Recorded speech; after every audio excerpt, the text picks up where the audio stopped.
অনেক টাকাই রাখতে পারি না, প্রচুর শপিং। কোথায় শপিং করা হয়? আমার আগে তো আমি বাংলাদেশেই করতাম, কিন্তু লাস্ট আমার 4-5 বছরের মধ্যে আমার বাংলাদেশে কোনো শপিং তেমন করা হয় না। বেশি যেহেতু যাওয়া হয় মালয়েশিয়াতে, মালয়েশিয়া থেকে আমার সবচেয়ে বেশি শপিং টপিং বা সবকিছু করা হয়, কারণ ওখানে আমি সবকিছু চিনি, মানে কম দামের মধ্যে সবচেয়ে চিপ অ্যান্ড বেস্টের মধ্যে আমি খুঁজে খুঁজে ওখান থেকে নিয়ে আসি।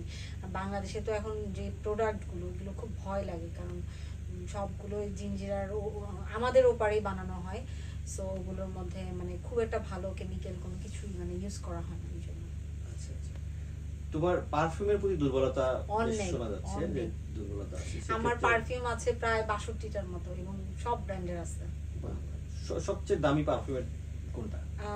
সবচেয়ে দামি, তোমার সঙ্গে সবচেয়ে দামি পারফিউম কোনটা? আমার কাছে সবচেয়ে দামি পারফিউম যেটা আছে সেটা হচ্ছে অ্যারাবিক একটা পারফিউম। ওটার মূল্য মনে হয় কত মনে নাই আমার, অনেক বেশি। এটা কি দুবাই কোনো শেখ গিফট করছে? না না না, ওটা মানে কোনো গিফট না, ওটা আমি নিজেই কিনেছি। ওরা কি তো কখনো গিফট করা হয়নি বা করেনি তোমাকে?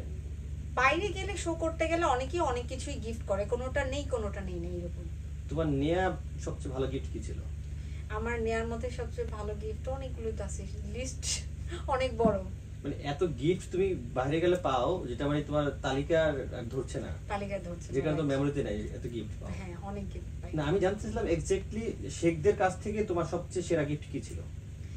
শেখদের মধ্যে থেকে আমাকে গিফট করেছিল পারফিউমই মনে হয় গিফট করা হয়েছিল। ওরাও কি পারফিউম গিফট করতে পছন্দ করে বেশি? হ্যাঁ হ্যাঁ, মানে বাইরে তো বিশেষ করে দুবাইতে, আমি যেহেতু দুবাইতে শো করে আসছি last friends view star award, ওই শোতে মনে হয় আমি পারফিউম পেয়েছিলাম। আমাদের স্পন্সর মানে যেই পারফিউম স্পন্সর ছিল যে কোম্পানি, ওই কোম্পানি থেকে আমি পারফিউম পেয়েছিলাম প্রায় 5টা। তুমি কি কখনো তাদের গিফট করেছিলে? আমি গিফট করিনি। গিফটটা আমি গিফটটা না, কিন্তু আমি গিফট করি শুধু আমার আপনজনদের, আমার প্রিয় ভালোবাসার মানুষদের। তারাও তো তোমাকে আপনজন ভেবেই তো গিফট করলো। আপনজন ভেবেই গিফট করছে কিনা এটা তাদের ব্যাপার, এই ব্যাপারে আমি খুব স্বার্থপর। তোমাকে গিফট করছে বিনিময়ে তুমি তাদেরকে কিছুই দাওনি? নো। তুমি যেটা খুব সেলফিশ, তুমি একটু আগে বললা ঢাকায় মেয়েরা খুব উদার, ঠিক আছে, উদার সবার জন্য না, তো এটা হলো মানে আপন পরের একটা বিষয় থাকে।